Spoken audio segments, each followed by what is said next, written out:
નમસ્કાર. આજે જન્માષ્ટમી, શ્રાવણ વદ આઠમ એટલે કે શ્રાવણ માસના કૃષ્ણ પક્ષની અષ્ટમી એ જ જન્માષ્ટમી ઉત્સવનો દિવસ. આ દિવસે શ્રી કૃષ્ણનો જન્મ ઘોર અંધારી રાત્રે 12 વાગ્યે વાદળોના ગળગળાટ અને વીજળીના કડાકા તેમજ મુશળધાર વરસાદ પડતો હોય તે વખતે થાય છે.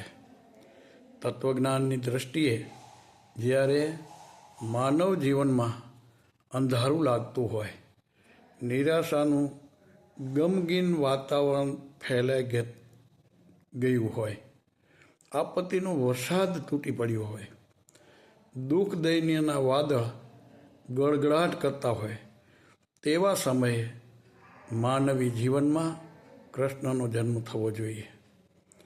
શ્રી કૃષ્ણ એ મુક્તિદાતા, ગીતાના ઉદ્ગાતા, લોકોના તારણહાર અને ઉદ્ધારક છે.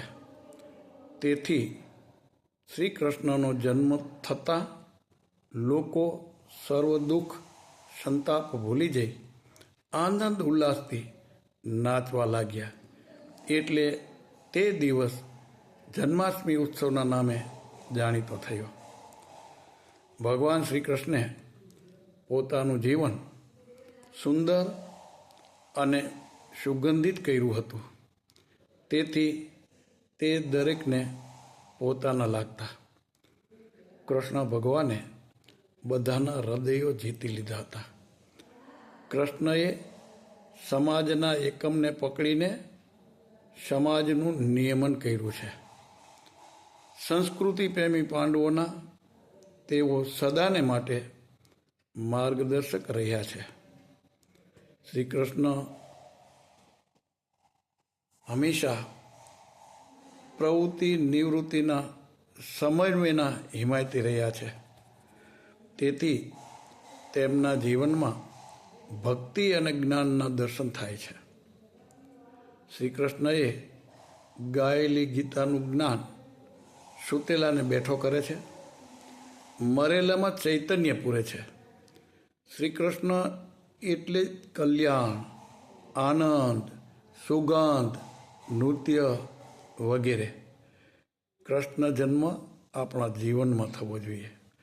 જેના જીવનમાં કૃષ્ણ જન્મ થાય તે હંમેશા નાચતો હોય, ગાતો હોય, હસતો હોય, મસ્તીથી જીવન જીવતો હોય, સૂતકી કે કંટાળી ગયેલો ન હોય. આજે સૌ જળવાદના પ્રવાહમાં તણાઈ રહ્યા છીએ, ત્યારે ગીતાનો તેજસ્વી જીવન પ્રવાહ ઉપાડવાની ખાસ જરૂર છે. આ માટે અંતઃકરણપૂર્વક પ્રામાણિક પ્રયત્ન કરનાર જ સાચો કૃષ્ણ જન્મ ઉત્સવ ઉજવે છે. આ વાત સમજવા માટે શક્તિ, સમજણ અને ભાવ પ્રભુ સૌને અર્પે તેવી અંતઃકરણની પૂર્વક પ્રાર્થના. અસ્તુ. જય શ્રી કૃષ્ણ. સૌનું મંગલ થાવો.